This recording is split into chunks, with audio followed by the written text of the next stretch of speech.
Gente, eu vou gravar aqui para vocês a segunda parte da aula de arbovirose, então quem não assistiu, assista na parte A antes de vir para essa. Bom, nessa segunda parte da aula eu vou apresentar aqui para vocês, então continuar com a família Flaviviridae, apresentando então a febre amarela, a estrutura do vírus, o ciclo de reprodução, a epidemiologia, as fases e manifestações clínicas dessa doença e as formas de tratamento e de prevenção. A gente continua ainda na família Flaviviridae, vendo depois o Zika vírus, abordando novamente a estrutura e ciclo de reprodução do vírus, a epidemiologia, as manifestações clínicas. Aqui eu vou abrir um parênteses para a gente ver com um pouco mais de detalhes sobre a síndrome de Guillain-Barré, que é uma das complicações que pode estar associadas com o vírus da Zika, tá? Também importante aqui para o Zika vírus, a síndrome da Zika congênita, vocês já devem ter ouvido falar, então as complicações associadas com infecções de gestantes por esse tipo de arbovirose. E também falar um pouco sobre tratamento e prevenção. Vou finalizar a aula, então, passando aí para uma outra família de vírus, a família Togaviridae, do gênero alfavírus, passando também a estudar e a passar com vocês algumas características do chikungunya vírus, tá? Então, também é uma arbovirose que tem mostrado alguma importância aqui no Brasil. A gente vai abordar, então, estruturas do vírus e o ciclo de reprodução, os aspectos epidemiológicos, as manifestações clínicas, abordar um pouco mais de detalhe a imunopatologia, que para esse vírus também é importante, e finalizar aí a aula com o diagnóstico, o tratamento e a prevenção para o chikungunya vírus. Bom, vamos começar a ver então, agora de modo mais específico, a febre amarela, tá? Um outro vírus aí da família Flaviviridae. Então, o vírus da febre amarela, ele também é um vírus envelopado, como eu mostrei para vocês. Todos os vírus dessa família vão apresentar uma estrutura muito parecida. Então, eu vou ter lá os virions na forma intracelular, com aquelas proteínas associadas à camada lipídica, a proteína E e a proteína M, com aquela porção pré-M ainda, antes da clivagem, e no caso aí, depois da exocitose, na forma extracelular, a gente vai ter aí essa porção pré-M sendo eliminada, ok?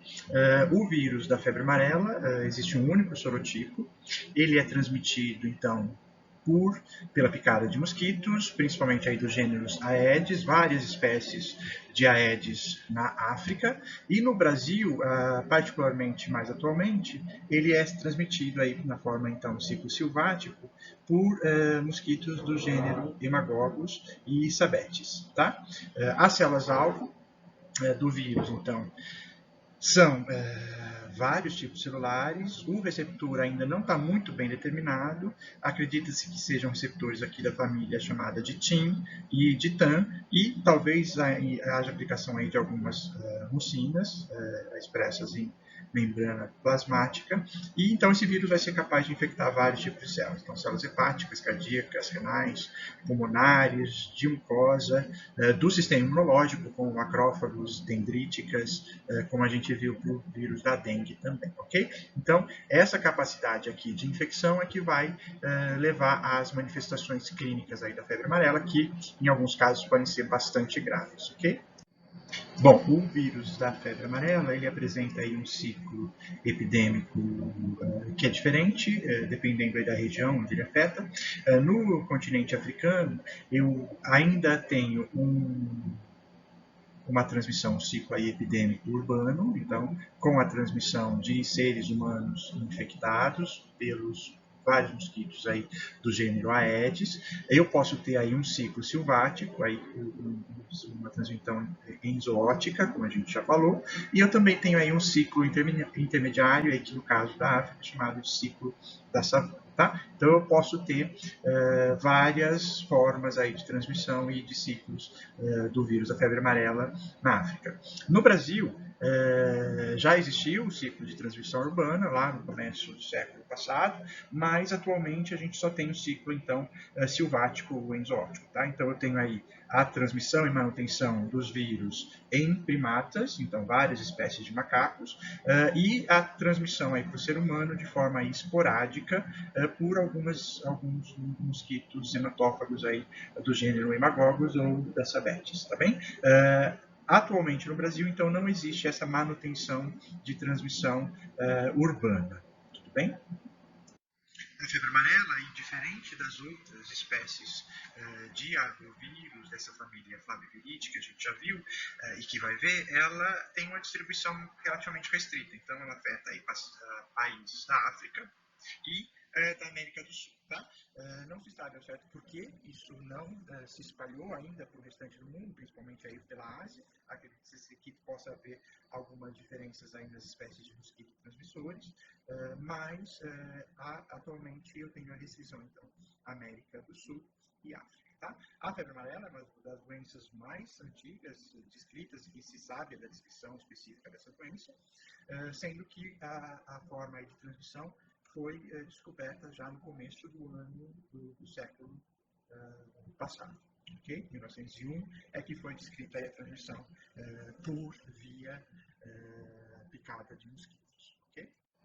Aqui no Brasil, atualmente, o número de casos é bastante baixo, mas aqui, entre 2014 até 2018, existiu aí um surto meio epidêmico de transmissão aí silvática, tá? Que se iniciou em 2014 com o aparecimento de alguns casos na região centro-oeste, que foram se espalhando e que começaram aí a atingir a região sudeste, tá? Então, 2017 e 2018, acho que vocês devem se lembrar, foram descritos aí vários casos de febre amarela transmitidas aí por pessoas que tinham contato com florestas ou reservas florestais aí do estado de São Paulo, principalmente na cidade de São Paulo, inclusive.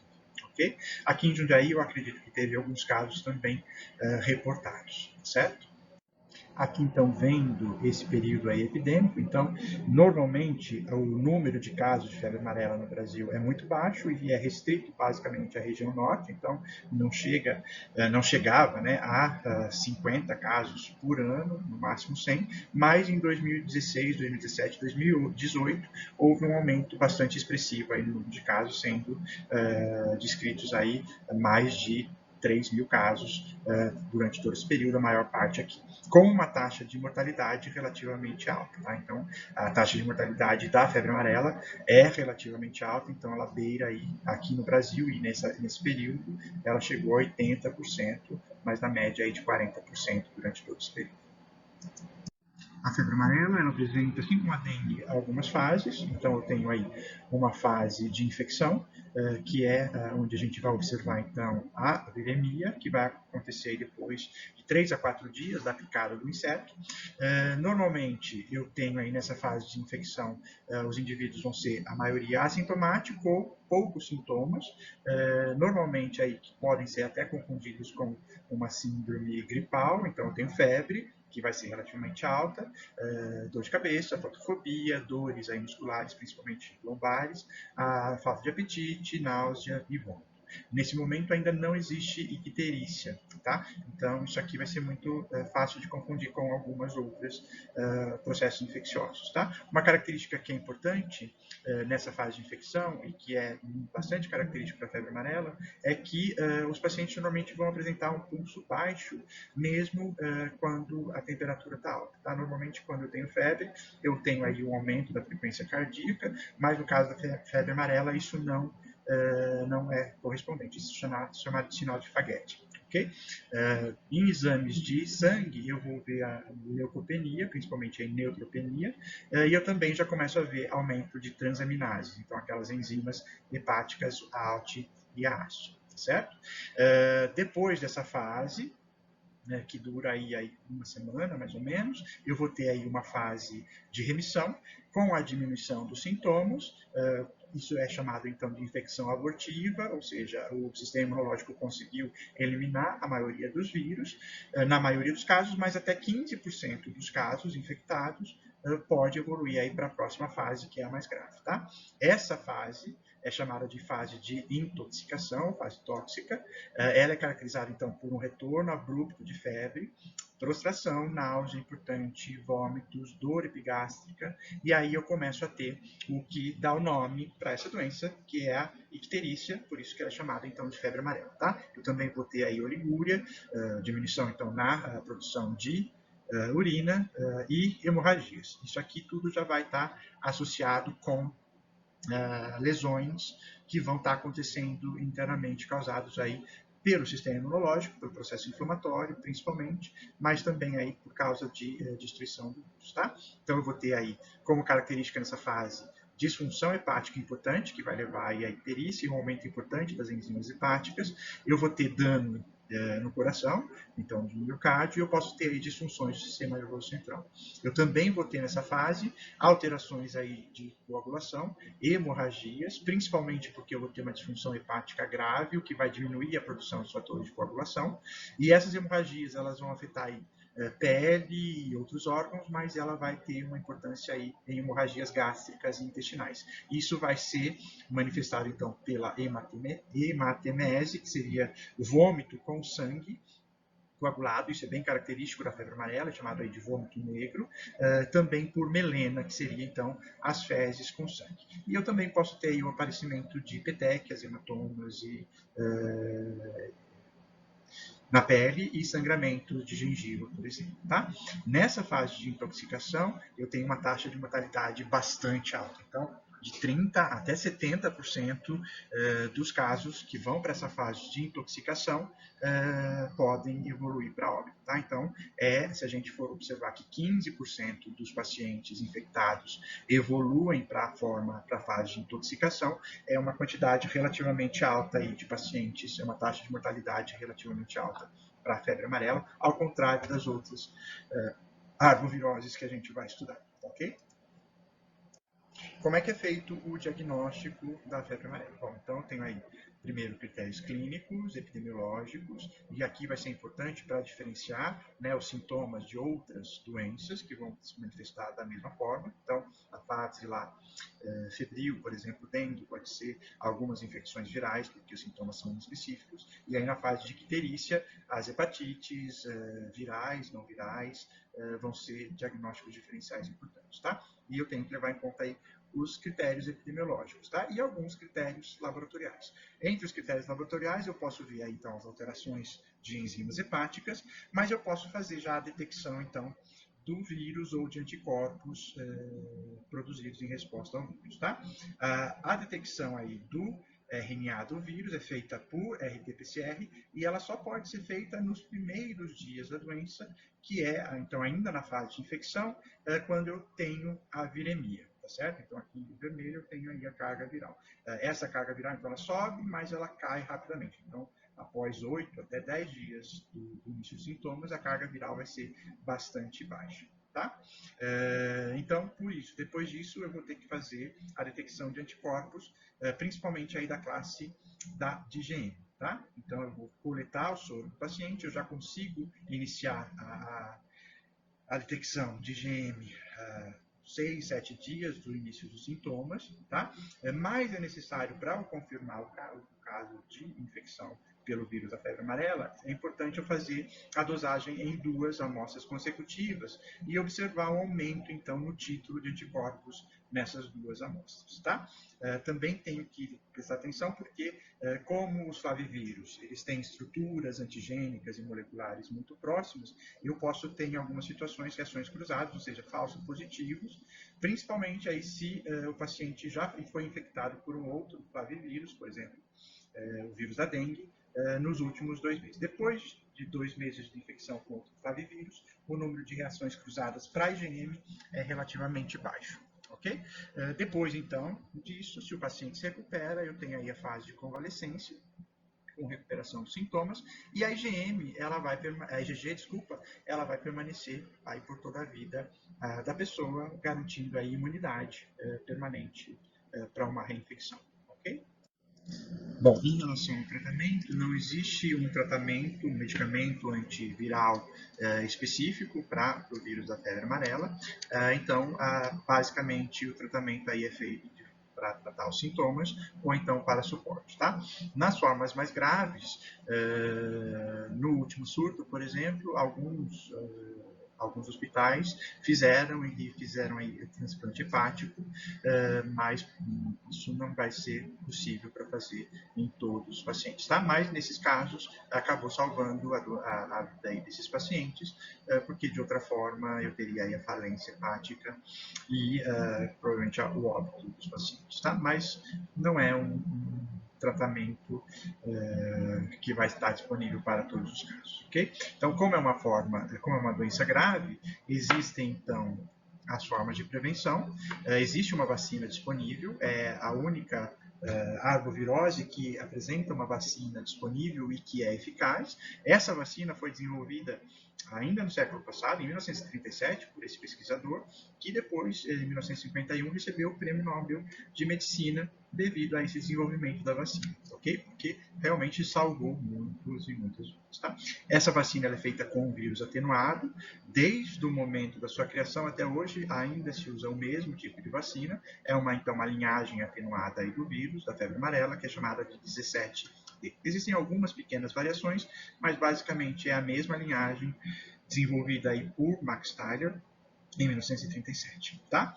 Como é uma vacina feita com vírus atenuado, um vírus então que vai causar infecção, ela não pode ser aplicada, ela é contraindicada para crianças menores de 6 meses de idade e para portadores de imunodeficiências congênitas ou adquiridas. Então, inclusive aí pessoas que estão passando por tratamento para imunossupressão, tá?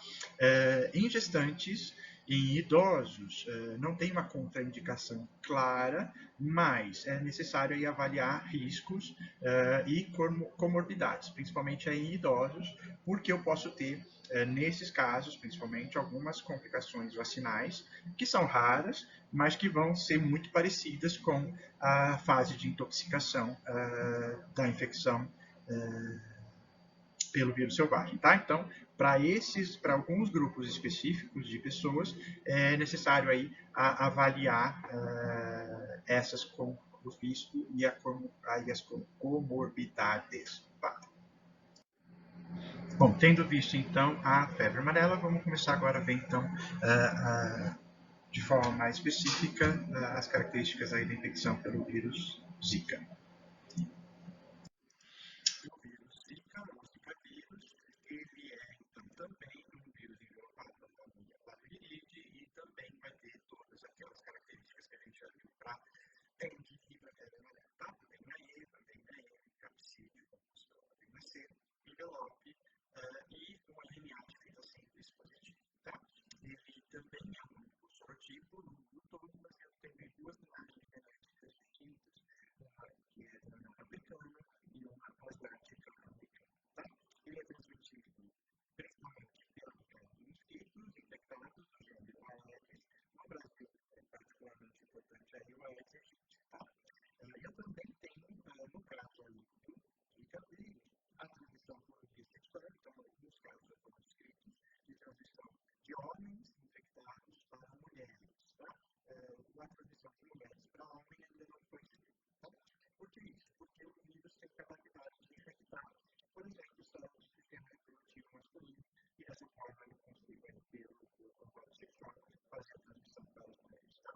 Eu também tenho transmissão multiforme, então, ou seja, infecção congênita, mas a gestante vai conseguir, então, transmitir isso para a criança, e isso também é associado com uma das principais características aí do vírus Zika, que é a causa da microcefalia nas crianças de filhos de mães infectadas, tá?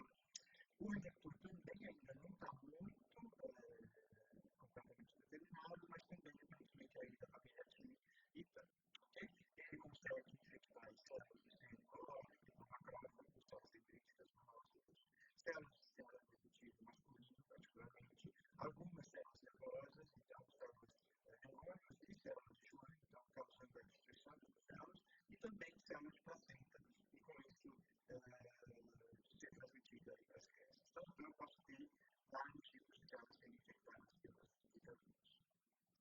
O Zika vírus, ele também tem um ciclo de transmissão aí silvático por mosquitos zoofílicos, então manutenção aí no estoque de vírus em macacos, principalmente, ainda não está muito bem estabelecido se outros mamíferos também podem ser hospedeiros, mas em primatas eu tenho aí a transmissão, tá? E eu tenho aí um ciclo urbano com manutenção de transmissão entre seres humanos aí picados aí pelo mosquito. Tá? Também por transmissão sexual. No caso aí da infecção do do mosquito, eu vou ter aí a transmissão, então, pelo repasso sanguíneo, como é o natural, mas no caso do Zika vírus, eu também tenho aquela transmissão transovariana, que a gente já viu para o vírus da dengue, e eu também tenho uma transmissão aí venérea. Então, mosquitos machos infectados conseguem transmitir durante a cópula aí, o vírus para os mosquitos fêmea, ok?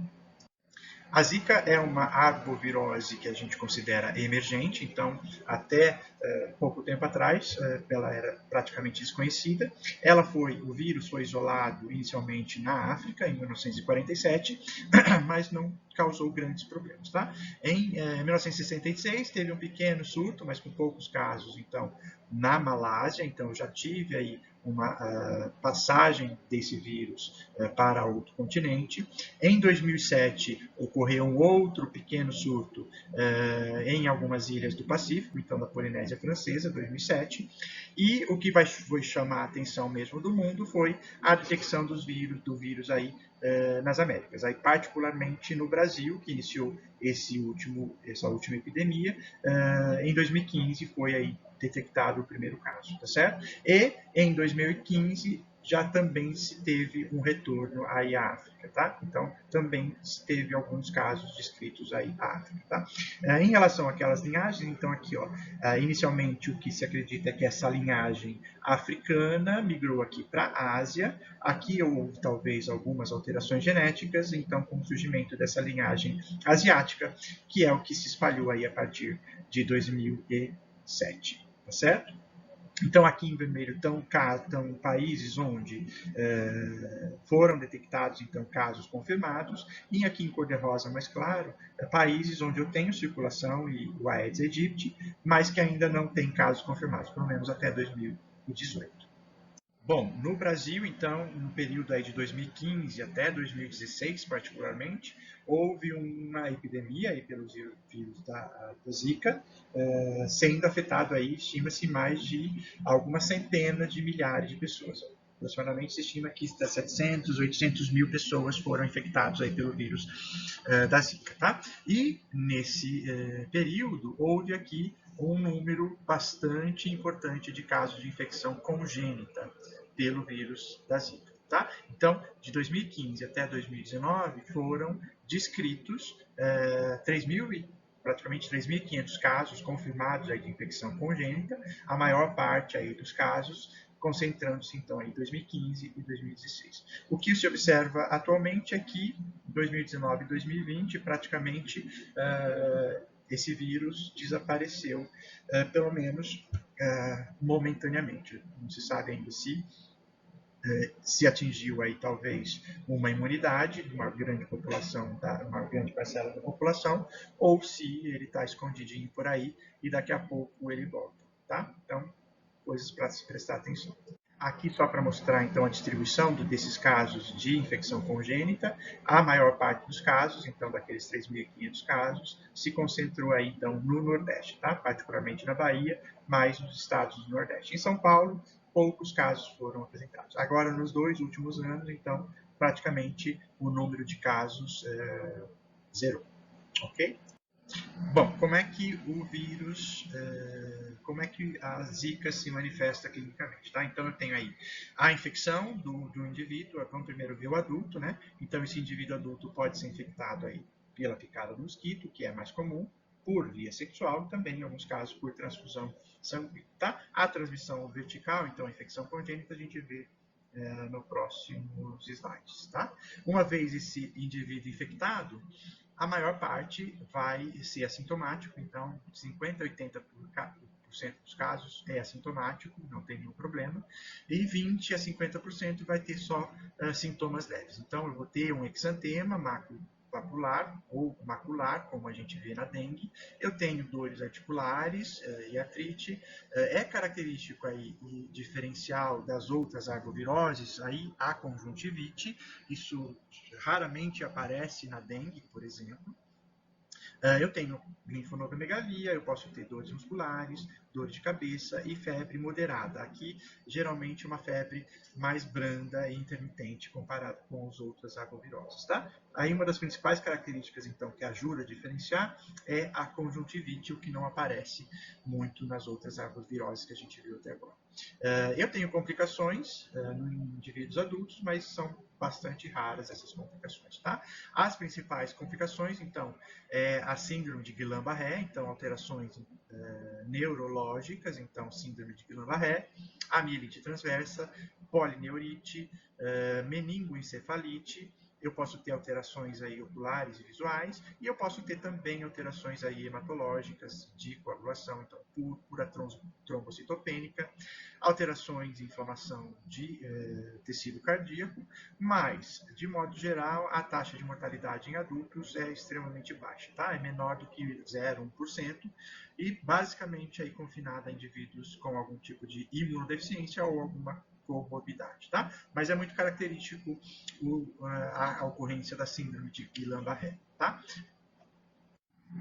Só para vocês terem uma ideia dessa associação do Zika com a síndrome de Guillain-Barré, então a síndrome de Guillain-Barré é uma síndrome relativamente rara, mas durante esse último período aí de epidemia em diversos países, então justo com os casos, o aumento do caso de de Zika, houve um aumento aí dos casos de Guillain-Barré. Então, se a gente observar aqui as curvas, ó, aqui no Brasil, no estado da Bahia, então, ó, curva de Zika, curva de Guillain-Barré. Na Colômbia, Zika, Guillain-Barré. Em El Salvador, na República Dominicana, em Honduras, na Venezuela. Então, em todos esses países, junto com o número de casos de Zika, houve um aumento aí no número de casos de Guillain-Barré. Bom, e o que então é a síndrome de Guillain-Barré? A gente já mencionou essa síndrome a semana passada na aula de infecções respiratórias virais. É uma doença autoimune que está intimamente associada a infecções causadas tanto por bactérias quanto por alguns vírus. A causa mais importante, a associação mais importante de infecção com Guillain-Barré é a infecção por Campylobacter jejuni, uma infecção, uma bactéria então que causa infecções intestinais, desinteria, então que vai ser responsável aí por praticamente 1/3 dos casos de Guillain-Barré descritas, tá? Além da Campylobacter, a gente tem aí infecções virais causando e são associadas a essa síndrome, sendo que o Zika aparentemente é o que tem uma associação mais forte, tá certo? Além do Zika vírus, a gente tem aí outras arboviroses, então dengue, chikungunya, que a gente ainda vai ver hoje, como associações importantes causando a síndrome de Guillain-Barré. Além da síndrome de Guillain-Barré, a gente tem outra doença autoimune chamada de mielite transversa, também associada com os mesmos tipos de infecção, aí incluindo aí algumas infecções por parasitas, tá? De modo geral, essas duas doenças autoimunes são caracterizadas por destruição de neurônios motores, a Guillain-Barré, neurônios que inervam então os músculos motores periféricos, enquanto que a mielite transversa eu tenho destruição diretamente dos neurônios motores da medula espinhal. Como consequência, eu vou ter paralisia dos pacientes afetados, podendo levar aí a paradas respiratórias ou desenvolvimento de sequelas permanentes, como paraplegia, por exemplo. Bom, como é que acontece então essa associação de uma infecção aí, por bactérias ou por vírus com o desenvolvimento de uma doença autoimune que ataca aí, nervos periféricos, principalmente bainha de mielina, tá? Então, uma neuropatia periférica. Então, é um fenômeno que a gente chama de mimetismo molecular, que a gente já viu lá na imunologia para alguns outros casos de doença autoimune, tá? Então, o que acontece é que durante uma resposta imunológica contra esses patógenos, então aqui bactérias ou alguns vírus, se produzem anticorpos que vão ser específicos para antígenos presentes nesses patógenos.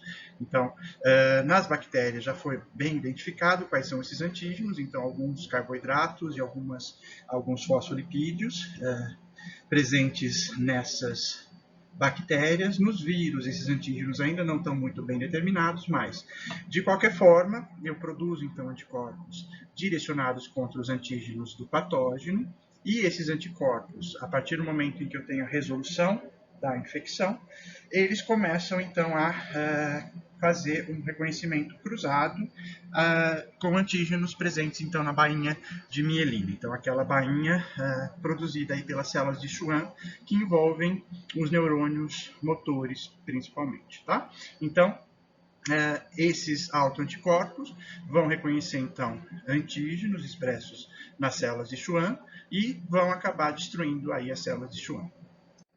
Aqui nesse slide, eu acho que está um pouco mais fácil de ver como é que isso acontece. Então, eu tenho lá a produção desse autoanticorpo, inicialmente direcionado, então, contra um antígeno de patógeno, mas que acaba reconhecendo, então, um antígeno presente na bainha de mielina, formada aí pelas células de Schwann. Tá? Eu tenho a ligação, então, desse autoanticorpo nesses antígenos, eu tenho a ativação do complemento aí pela via clássica, a formação do complexo de ataque à membrana, e com isso eu vou acabar destruindo essa célula de Schwann, com consequente aí, dano ao axônio desse neurônio motor. Tá? E com isso, os impulsos nervosos eles vão deixar de ser transmitidos, e isso vai ter como consequência fraqueza muscular ascendente, então paralisia, inclusive, vai então iniciar aí pelas pernas, isso evolui normalmente depois para os troncos, em alguns casos vai evoluir para braços e face, e em alguns casos eu posso ter paralisia de músculos respiratórios, tá? Isso aqui é o caso mais grave, eu tenho que aí dar suporte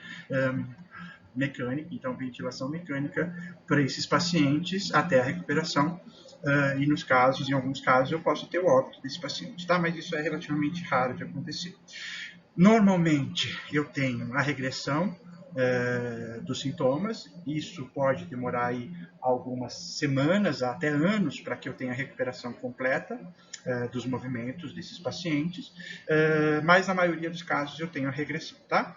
Em alguns casos eu tenho algumas sequelas mínimas, mas em alguns casos eu posso ter sequelas permanentes que vão ser incapacitantes, então, incluindo aí paraplegia e às vezes tetraplegia, ok? Então, é uma doença autoimune causada aí por mimetismo molecular, associado então a alguns tipos de infecção. E no caso do Zika vírus, eu tenho uma associação importante com a síndrome de Guillain-Barré, tá?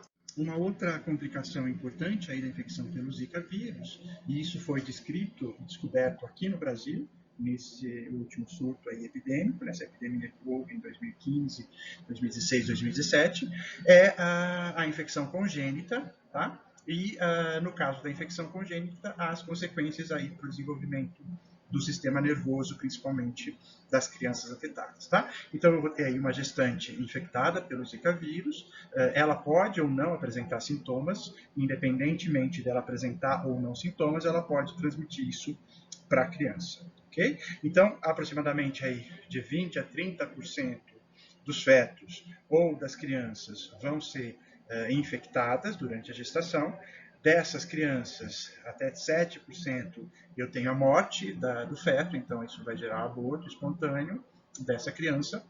Até 14% eu vou ter o que é chamado de síndrome da Zika congênita. Então, além da microcefalia, que vai aparecer em 4 a 6% dos casos, eu tenho aí outras manifestações clínicas que vão estar presentes nessa síndrome. Tá? Não vou ficar entrando em detalhes nisso, porque provavelmente vocês vão ver isso com mais detalhes na pediatria. Tudo bem? E aí eu tenho, na maior parte dos casos, mesmo tendo infecção, as crianças são assintomáticas, pelo menos aparentemente assintomáticas, tá? Mas ainda não se sabe se essas crianças infectadas, elas vão apresentar aí algumas sequelas a médio ou longo prazo, tá? Como essa epidemia foi muito pouco tempo atrás, então ainda não se sabe direito se vai ocorrer ou não sequelas de médio e longo prazo nessas crianças aparentemente assintomáticas, ok?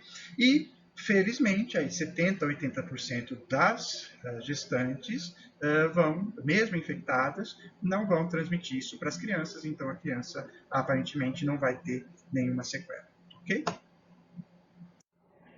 Como é que se faz o diagnóstico da infecção pelo Zika vírus? Então, o diagnóstico ele pode ser feito pela detecção do genoma viral, então para isso se usa o PCR, o RT-PCR, mas o teste tem que ser feito, aí a amostra tem que ser coletada dentro de uma semana do aparecimento dos sintomas, porque senão depois eu já tenho desaparecimento do vírus da circulação sanguínea, então os testes geralmente são negativos após esse período, e então eu posso detectar aí anticorpos, tá? E aí o mais importante é a detecção então de IgM para diagnosticar a fase aguda da doença, lembrando-se que eu posso ter aí reações cruzadas com outras infecções por flavivírus, principalmente aí no caso a dengue, tá? Mas o IgM é relativamente específico para Zika, tá? Logicamente associando com os sintomas e as características epidemiológicas aí do paciente, ok?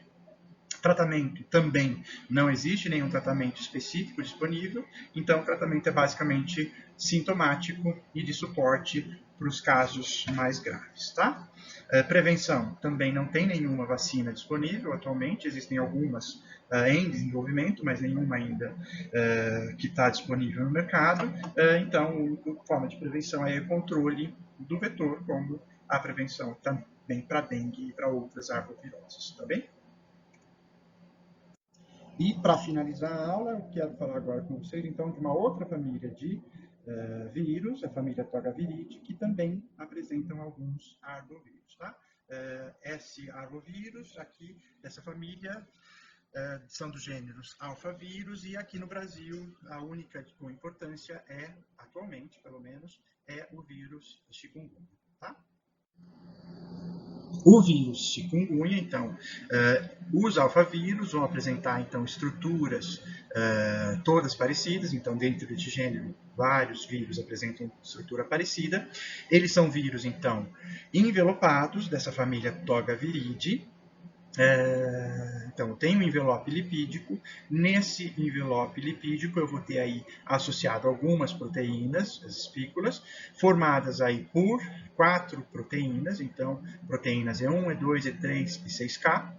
Envolvendo dentro dessa membrana, eu vou ter aí um capsídeo, composta por uma única proteína, chamada de proteína C, e lá dentro, como genoma, eu tenho então um RNA de simples fita, também de polaridade positiva, tá? Então, que vai servir aí inicialmente de RNA mensageiro, ok? Então, o genoma do vírus, do chikungunya, ele codifica para 5 proteínas estruturais, que são essas aqui que fazem parte ou do envelope ou do capsídeo, e 4 proteínas aí não estruturais, que tem esses nomes INSP1 até INSP4, que vão ser importantes aí para a replicação do vírus, tá? O vírus chikungunya também tem um único sorotipo, mas ele também tem 3 linhagens, ou seja, pequenas variações genéticas encontradas aí em diferentes continentes, principalmente, tá? A transmissão se dá basicamente pela picada de mosquitos do gênero Aedes. No Brasil, novamente, o Aedes aegypti é o que é mais importante, ok? Células-alvo. Eu tenho aí como receptor para o vírus algumas lectinas, então DCSINE, ICAN3, L-SINE, a CLEC4M, então são proteínas e glicoproteínas e lectinas que são expressas em vários tipos celulares. Então, tanto células do sistema imunológico, então macrófagos, células dendríticas, monócitos, quanto células de tecidos. Então, fibroblastos é importante, células musculares, células epiteliais e células endoteliais. Então, o vírus chikungunya, ele pode infectar aí vários tipos de células, e isso vai estar associado, então, com os sintomas que vão ser apresentados pelos pacientes. Bom, o ciclo de reprodução aí, de replicação do chikungunya e de outros alfavírus é sempre muito parecido, ele é um pouco diferente do que a gente viu para os flavivírus, tá? Então, eu também tenho aí a adsorção em um receptor específico na superfície da célula e a indução de endocitose dessa partícula viral, desse virion, tá? Dentro do endossomo, novamente, assim que eu tinha lá para os flavivírus, a mudança do pH, a diminuição do pH, vai fazer com que um daqueles peptídeos, a proteína E1, vai se alterar, isso vai ocasionar então a fusão da membrana lipídica aí do vírus com a membrana desse endossomo, tá? E com isso eu tenho a liberação do material genético do vírus aqui para o citoplasma da célula, tá? E, inicialmente, aquele RNA genômico, que tem um tamanho relativamente grande, é chamado de RNA49S, ele vai servir de RNA mensageiro, ele vai ser traduzido, e essa tradução vai levar à produção inicial aqui daquelas proteínas não estruturais, tá certo? Codificados, então, por esse RNA maior. Uma vez que essas proteínas não estruturais são produzidas, eu começo, então, a replicação desse RNA inicial, 49S, e é formada uma fita complementar aqui de polaridade negativa. A partir dessa fita de RNA negativo, é produzido um RNA adicional, secundário, de comprimento, então, menor, com uma menor quantidade aí de nucleotídeos, que é chamado de RNA 26S, e esse RNA é que vai codificar e que vai ser responsável, então, pela produção das proteínas estruturais, as proteínas de capsídeo e aquelas proteínas do envelope.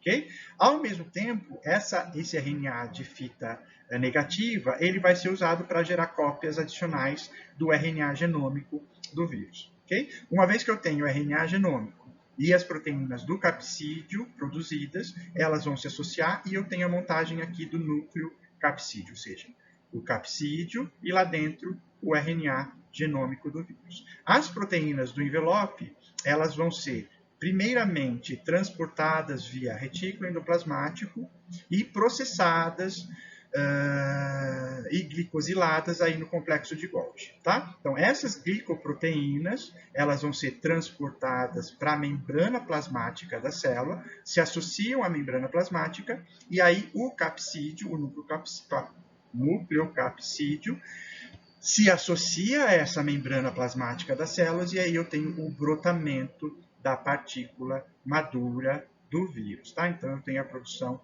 de um virion maduro. Então, eu tenho aí um brotamento dessas novas partículas virais.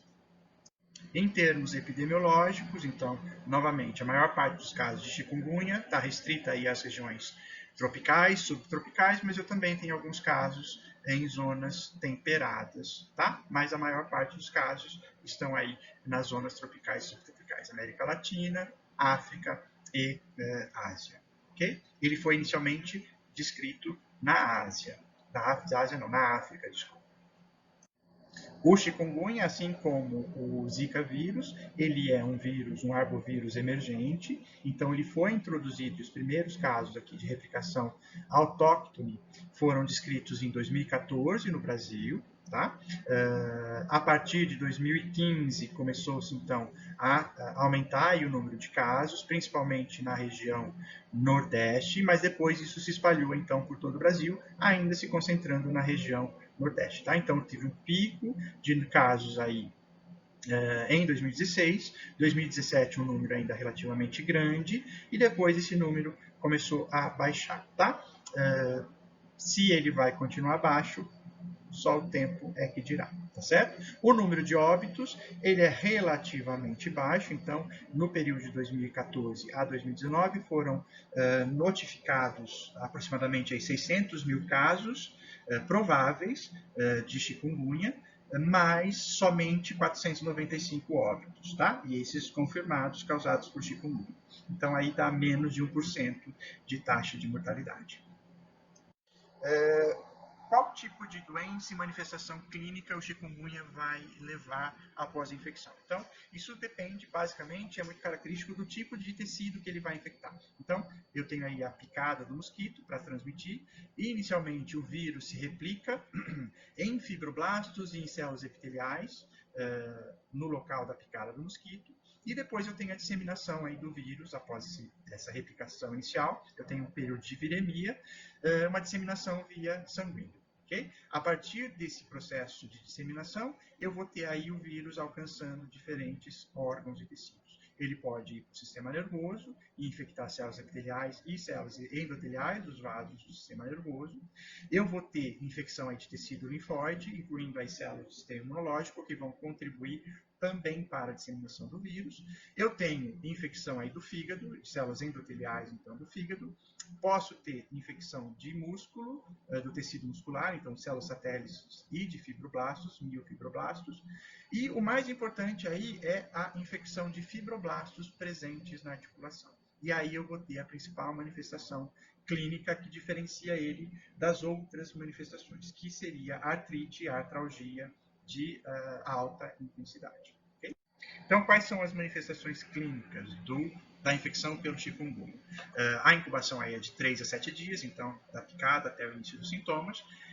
15% dos casos só é que são assintomáticos, ao contrário das outras arboviroses que a gente viu. Então, a maioria dos casos vai ser sintomática, mas normalmente esses sintomáticos é uma doença autolimitada. Tá? Ela é caracterizada, então, por um início de febre abrupto, então febre relativamente alta. Eu posso ter aí o exantema maculopapular, como a gente já viu para outras arboviroses, mas o mais importante é as dores articulares, tá? Principalmente de articulações grandes, então de quadril, joelho, ombro, pulsos, e essa artralgia ela pode ser bastante importante, inclusive ser incapacitante, tá? E é daqui que vem o nome chikungunya. Então, chikungunya, ele é uma palavra aí do dialeto Swahili, lá na África, que significa aquele que se curva, em relação, então, aos pacientes que praticamente não conseguem andar enquanto eles estão nessa fase aguda da doença. Tá? Eu também posso ter dores musculares, dores de cabeça, edema de extremidades e dores oculares. Mas a principal característica aí do chikungunya são essas dores articulares. Essas dores articulares, elas podem permanecer mesmo após a eliminação do vírus, tá? Então eu posso ter aí essas manifestações reumatológicas permanecendo aí em 50% dos casos por 6 a 12 meses após a infecção. E alguns desses casos podem evoluir para artrite com deformação óssea incapacitante, aquelas que o indivíduo não se recupera mais, e aí ele ou vai pôr uma prótese ou ele vai ficar com a movimentação bastante limitada, tá? Então, principalmente afetando os quadris, os pulsos e falanges, ok? Em casos muito raros, eu posso ter aí outras manifestações clínicas, mas isso raramente ocorre, e aí hemorragias e óbitos, tá? Mas, como a gente viu, a taxa de mortalidade é relativamente baixa. Bom, essas manifestações clínicas, elas são em grande parte devidas à resposta imunológica ao vírus, tá? Então, eu tenho, após a infecção, a ativação tanto da resposta inata quanto da resposta adaptativa contra o vírus. Isso vai levar à eliminação rápida do vírus da circulação, então a epidemia é rapidamente contida, então em 2 semanas, praticamente já não tem mais detecção do vírus circulante, mas eu posso ter alguns vírus ainda nos tecidos, e isso vai levar a um processo inflamatório nesses tecidos, tá? Com a produção de uma grande quantidade de citocinas e miocinas inflamatórias. E essas citocinas e miocinas inflamatórias é que vão levar, então, a inflamação aí dos tecidos, particularmente das articulações, e com o tempo, se eu tenho isso estabelecido de forma crônica, eu acabo tendo o remodelamento desses tecidos e o desenvolvimento daquelas evoluções ósseas, ok? Então, essas manifestações clínicas são basicamente decorrentes aí de uma resposta imunológica exacerbada ao vírus. Como é que é feito o diagnóstico da infecção pelo chikungunya? Então, ele é feito aí com critérios clínicos e epidemiológicos. A principal característica clínica, então, seria aí essas dores articulares de grande intensidade, mas eu vou ter que fazer aí confirmação por laboratório, tá? Eu posso fazer detecção de genoma viral por PCR em tempo real, mas, de novo, eu tenho que fazer isso dentro aí de 1 semana do aparecimento dos sintomas. Okay? Eu posso também fazer detecção de anticorpos, isso aí vai ser feito, então, através da detecção de IgM, que vai estar aí presente, principalmente na fase aguda da doença. Tá? Na fase mais crônica, eu tenho basicamente só a presença de IgG. Aí uma resposta secundária, mas não de reexposição, e sim de permanência do processo infeccioso. Ok? De novo, como é que faz o tratamento e a prevenção? Tratamento. Também não tem nenhum tratamento, medicamento específico para o chikungunya. Eu basicamente faço tratamento de sintomas e de suporte aí para os casos mais graves, tá?